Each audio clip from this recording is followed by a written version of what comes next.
ETF index mutual funds నేర్చుకుని stock మార్కెట్లో రాణించాలనుకుంటున్నారా? వెంటనే ఈ నెంబర్కి కాల్ చేయండి.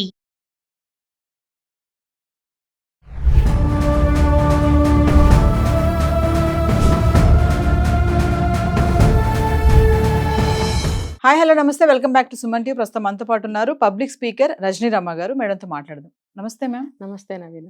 మ్యామ్, నల్గొండ మిర్యాలగూడ అమృత ప్రణయ్ మనందరికీ తెలిసిన విషయమే. కులాంతర వివాహం చేసుకున్న కారణంగా ప్రణయ్ని నరికి చంపేయడము. మరి 2018 సెప్టెంబర్ 14 జరిగిన సంఘటన ఇది. మరి ఈ రోజు సంచలన తీర్పు అయితే వచ్చింది. నరికినోడికి ఉరి శిక్ష, మిగిలిన 6గురికి కూడా జీవిత ఖైదు అని చెప్పేసి. దీన్ని ఎలా చూడొచ్చు అండి? అప్పట్లో చాలా బాగా ఎక్కువగా చెప్పుకున్నారు, సెన్సేషనల్. అది తర్వాత ఆ రకమైనటువంటి హత్యలు చాలా జరిగాయి. అవును. అబ్బాయిల్ని చంపేయడం, వాళ్ళ అమ్మాయిల్ని సేవ్ చేసుకోవడం అనేది. అయితే నేను దాని గురించి కూడా చాలాసార్లు చెప్పాను. ఎవరి అమ్మాయిని వాళ్ళు సరి చేసుకోండి, అవతల అబ్బాయిని చంపాల్సిన అవసరం లేదు. కావాలంటే మీ అమ్మాయిని ఏమైనా చేసుకోండి, వేరే అమ్మ కన్న బిడ్డని అలా చేయొద్దు అని నేను చాలాసార్లు చెప్పాను. అది అసలు కరెక్ట్ కూడా. మన బంగారం మంచిది కానప్పుడు కంసాల వాడిని ఎందుకు అనాలి? ఇప్పుడు తప్పు సరే, అది కూడా కాదు. ఇద్దరు కలిసి చేసిన ఒక పనికి ఒకళ్ళే బాధ్యులా? కాదు కదా. అలాంటప్పుడు వాళ్ళని అలా పొట్టన పెట్టుకోవడం అనేది చాలా అమానుషమైన విషయం.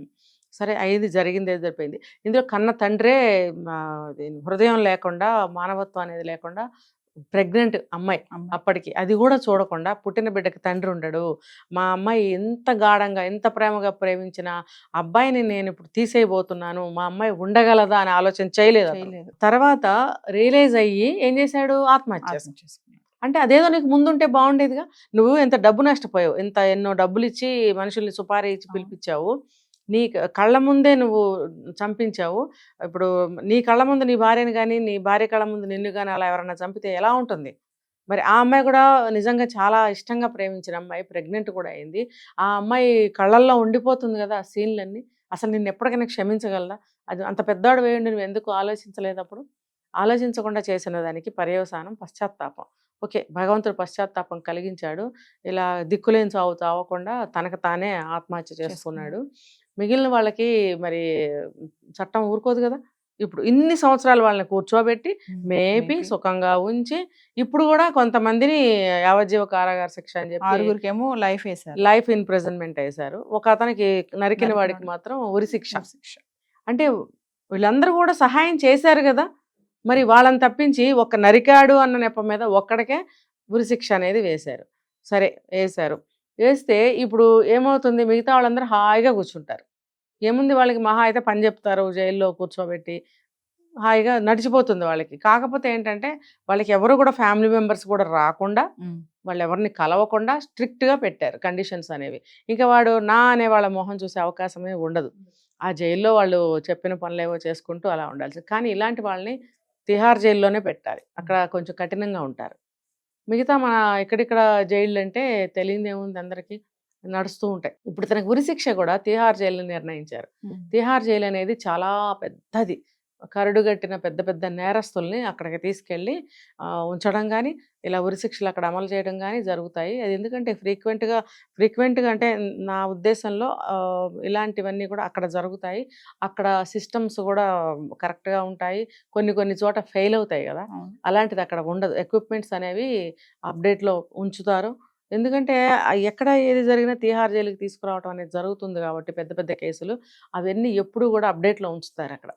తిహార్ జైలు అనేది చాలా పెద్దది ఢిల్లీలో. సో అక్కడ పనిచేసే స్టాఫ్ కూడా ఇన్స్పెక్టర్లు అవనివ్వండి, కానిస్టేబుల్స్ అవనివ్వండి, ఆ జైలుకి సంబంధించిన స్టాఫ్ అందరూ కూడా చాలా స్ట్రిక్ట్గా ఉంటారని పేరు.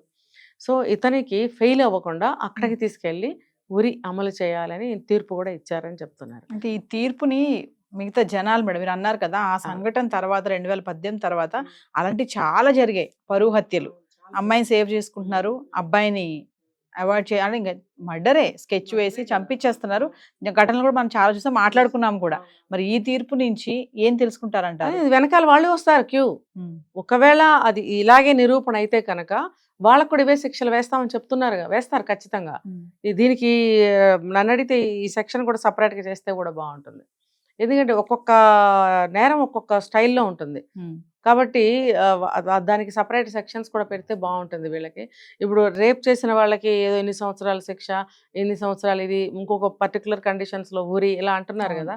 అలా సపరేట్గా సెక్షన్స్ ఉంటే కూడా ఇలాంటి నేరస్తులు కాస్తంత ఆలోచిస్తారు.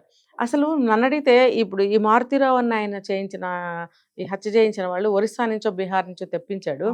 అసలు అటువంటి కేటగిరీ మనుషులకి ఇలాంటి నాలెడ్జ్ కూడా అంతగా ఉండదండి. డబ్బు కావాలి వాళ్ళకి, డబ్బు కోసం ఎటువంటి నేరాన్నైనా వాళ్ళు చేస్తారు. అందుకనే చూడండి చాలా కేసుల్లో మనం అక్కడి నుంచి తెప్పించారంట అనే మాట మనం వింటున్నాం కదా. వాళ్ళకి లైఫ్ మీద లెక్క ఉండదు. ఇప్పుడు మనం బెంగాల్లో చూసాం, ఏంటది అతని పేరు సంజయ్, ఒక డాక్టర్ కేసు. Okay okay. అతను కూడా లెక్కలేదు లైఫ్ అంటే. అతను డబ్బు ఇస్తానన్నారు, నువ్వు దీనికి నువ్వు ఇలా చెయ్యి అని అన్నారు, వాడు అలా చేశాడు. లెక్కలేదు వాడికి. భ్రష్టు పట్టిన జీవితాలు కొన్ని ఉంటాయి. వాళ్ళు గాలి ఎటు వేస్తే అటు వెళ్ళిపోతారు. ఏదో తింటానికి 4 డబ్బులు, తినడం తిరగడం అంతవరకే ఉంటుంది వాళ్ళ లైఫ్. అలాంటి వాళ్ళు దేన్ని లెక్క చేయరు. డబ్బిస్తే ఏదైనా చేసేస్తారు. కాబట్టి అతనికి కూడా ఉరి వేస్తారు. అలాగే ఇందులో కూడా సంజయ్ రాయ్, ఎస్, ఇంకొకతను సందీప్ ఘోష్, ప్రిన్సిపల్. చూడండి మనం ఎలా ఎంత తొందరగా మర్చిపోతున్నాము. ఎందుకంటే కాలం అన్ని కూడా మాన్పుతుంది, లేకపోతే అందులోనే మనిషిని ఉంచదు. ఎందుకంటే ఇంకొకటి దాని తర్వాత అనేకం జరిగాయి. అది మర్చిపోతాం మనం తొందరగా. ఇది జరిగి ఇన్ని సంవత్సరాలు అయింది, మర్చిపోయాము. ఇప్పుడు జడ్జిమెంట్ అంటే మనం ఇప్పుడు మళ్ళీ మాట్లాడుకుంటాం. అంటే ప్రేమించిన వాళ్ళ పైన దాడి చేస్తే ఇలాంటి శిక్షలు అంటే ఎప్పటికైనా చూడండి 2018 నుంచి అంటే ఈ తీర్పు ఇప్పుడు వచ్చింది అంటే ఎవరిని వదిలిపెట్టదు. ఇంకొకటి అంతా కూడా మారిపోతుంది. మేజర్స్ అయిన వాళ్ళు వాళ్ళ ఇష్టానికి ఎవరినైనా చేసుకుంటాము అనే రోజులు వచ్చినప్పుడు పరువు అని ఇష్టాలని పెట్టడం వల్ల అనవసరమైన రప్చర్ జరుగుతుంది కుటుంబాల్లో, అనవసరమైన పగలు రగులుతున్నాయి. ఇదిగో ఇలాంటివి చేస్తున్నారు. అందుకని ఇప్పుడైనా సరే ఈ జనాలు కళ్ళు తెరవాలి. పిల్లలు ఎంచుకున్న వాళ్ళని మంచి వాళ్ళ చెడ్డ వాళ్ళ గమనించి అందులో ఉన్న మంచి చెడ్డలను వివరించి పిల్లలకి చెప్పండి. నువ్వు మంచి వాళ్ళని సెలెక్ట్ చేసుకున్నావా లేదా అని వాళ్ళకి ఒక తెలియజేయండి. ఎలాగ మీరు వాళ్ళని సెలెక్ట్ చేసుకుంటారనే తెలివితేటలు నేర్పండి. అంతేగాని అది చేసుకోవడం తప్పు అని కక్షలు పట్టి పరువు హత్యలు చేయించడం వల్ల జరిగేది ఇదే.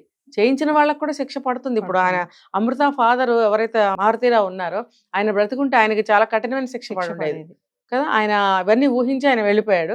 ఇప్పుడు చాలా జరిగాయి దాని తర్వాత. వాళ్ళందరూ ఉన్నారుగా, ఇప్పుడు వాళ్ళకి కూడా ఇప్పుడు వీళ్ళు ఇచ్చిన స్టేట్మెంట్ ప్రకారం చాలా కఠినమైన శిక్షలే పడతాయి. వాళ్ళకి కూడా తొందరలోనే పడుతుంది వాళ్ళందరికీ కూడా. ఇది కేసు ఇన్వెస్టిగేషన్ చేయడానికి కొంచెం వాళ్ళకి కూడా అన్ని సాక్ష్యాలు దొరకాలి కదా. ఏదో ఒక సాక్ష్యం తీసుకొచ్చి పెడితే అనవసరంగా వేరే వాళ్ళు అన్యాయం అయిపోతారు. కాబట్టి వాళ్ళు కూడా కొంచెం టైం తీసుకుని ఇన్వెస్టిగేషన్ చేస్తారు. వీళ్ళు కూడా లైన్గా వెనకాలే వస్తారు. అందరూ శిక్షార్హులే అలాంటి నేరాలు చేసిన వాళ్ళందరూ కూడా. కాబట్టి వాళ్ళందరూ వెయిట్ చేయాల్సి ఉంటుంది శిక్ష. Thank you.